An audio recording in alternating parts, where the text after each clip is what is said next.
The Three Types of Failure, How to Tell Them Apart and How to Use Them, written by Khatzumoto, posted in February of 2018. Quote, "The more mistakes and failure you can handle without loss of self-esteem, the faster you can grow, and the grander and more expansive your growth experiences can be." Quoted from Beating Yourself Up by Steve Pavlina.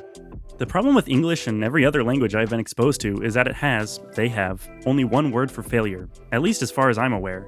Now, some languages have multiple ways of knowing. French, savoir versus connaître. Many words for snow. This has occasionally been subject to dispute, but the current consensus appears that it's been correct. And many words for relatives, but they all seem to only have one word for failure. Footnote 1. Again, simple ignorance on my part may be the issue here, but I'm gonna plow ahead for now, assuming that it's not #the American way, LOL. End footnote. And this is a problem. We have the same problem with love in English. The love you have for your siblings is not the same as the kind you have for your pets, romantic partners, spouse, parents, gadgets, or limbs. But we just call it love. All of that difference and distinction collapsed into one word. The same is true of failure. We use one word, but in reality, there are, broadly speaking, at least 3 types of failure, and they are very different. You have success, footnote 2, intellectually lazy or traditional, end footnote, showing up and taking shots and making shots, then shallow failure, showing up and missing shots, deep failure, showing up but not making shots, and then total failure, not showing up at all. Now, obviously, success is not a type of failure, but I put it there just to illustrate how unreasonable we're being in expecting everything, every attempt, to be a success in the traditional sense. After all, what do you think the probability of showing up, taking a shot, and making a shot is? What do you think the probability of showing up, taking shots, and making every single one of them really is? And what possessed you to think that the probability of any of these happening should be higher than the probability of simply showing up and taking a shot? Remember, conjunctive probabilities are always lower. Footnote 3. Quote, "People often overestimate probabilities of conjunctive events." Quoted from Exploring the Overestimation of Conjunctive Probabilities. End footnote. So, from a purely logical, mathematical standpoint, we cannot, should not, and must not expect to be batting 1,000. Footnote 4, quote, "In modern times, a season batting average higher than a 300 is considered to be excellent, and an average higher than 400 is a nearly unachievable goal." Quoted from Batting Average on Wikipedia. End footnote. But if you think you're better than Babe Ruth, or any other man in the arena, footnote 5, quote, "It is not the critic who counts, not the man who points out how the strong man stumbles, or where the doer of deeds could have done them better.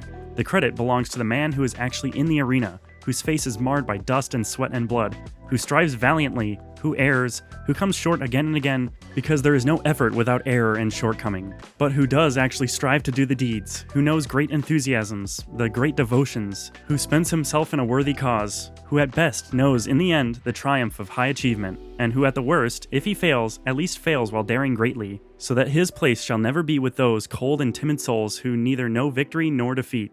Quoted from The Man in the Arena, April 23, 1910, in the Theodore Roosevelt Speeches, Roosevelt Almanac. End footnote. Because you're not a professional baseball player, so your record is unsullied by failure, then you're so wrong. You're wronger than wrong. And if you think you're cooler than the guy who got curved by that stranger because you shut up and said nothing, better to remain silent and be thought a fool than to open your mouth and remove all doubt. Right? Wrong. Then you are, again, wronger than wrong, sadder than sad, uncooler than uncool. That guy has racked up XP, experience points, in the game of life. But your pride is intact, right?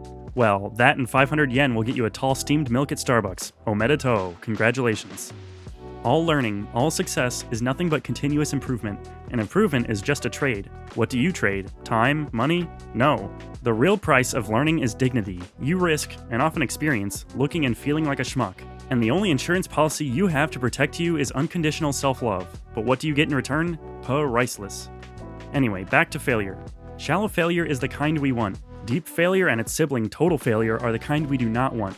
The messed up thing is, you've probably been conditioned to think and, more importantly, feel the same about shallow failure as about deep failure and total failure. But you shouldn't, because that would be like loving your siblings the same way you love your romantic partners, which, don't be incestuous, dog. Leave that kind of thing to the Game of Thrones people. SRSing turns shallow failure into success through repetition and molding intervals to suit your needs. Timeboxing, meanwhile, is a way to systematically, and again, repeatedly, turn deep or total failure into shallow failure.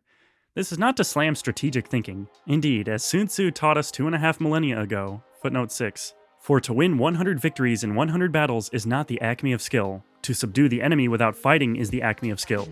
Alternate translations. Hence, to fight and conquer in all your battles is not supreme excellence. Supreme excellence consists in breaking the enemy's resistance without fighting. Or, the best victory is when the opponent surrenders of his own accord before there is any actual hostilities. It is best to win without fighting. Quoted from the Sun Tzu on Wikiquote. End footnote. The best way to win the war is without fighting. The best way to win internet arguments is to not get into them in the first place. #Quagmire. The best way to get good at output is to focus 100% on input. Yes, you can build output skills without output practice, just like you can bake a cake without using cakes, lol. Sometimes, in some cases, the best way to win is to not play at all, or to play on a different field. Strategic thinking is still valuable, but strategy should not turn into an excuse for total failure. But how do you know if you're thinking strategically or just deluding yourself? Well, the short answer to that is that you can't tell. Self-delusion is very powerful. The longer answer is you can help yourself find out by doing experiments, taking very small time and/or quantity limited little bets. Think of it as gambling with pennies. Shallow failure is cheap by its very nature. But don't just believe me, believe these guys. Quote, a common mistake for personal growth newbies is to wrap one's self-esteem into short-term results. This often leads to self-blame and excess worry when results are below expectations. If we use the lenses of truth, love, and power, our fundamental growth principles, we can see why beating yourself up for mistakes and failure is an ineffective approach that doesn't actually help you grow. Quoted from Beating Yourself Up by Steve Pavlina. Next quote, the real cost of rejection isn't hearing no that one time. It's missing opportunities to try again because the original rejection is still echoing in your head.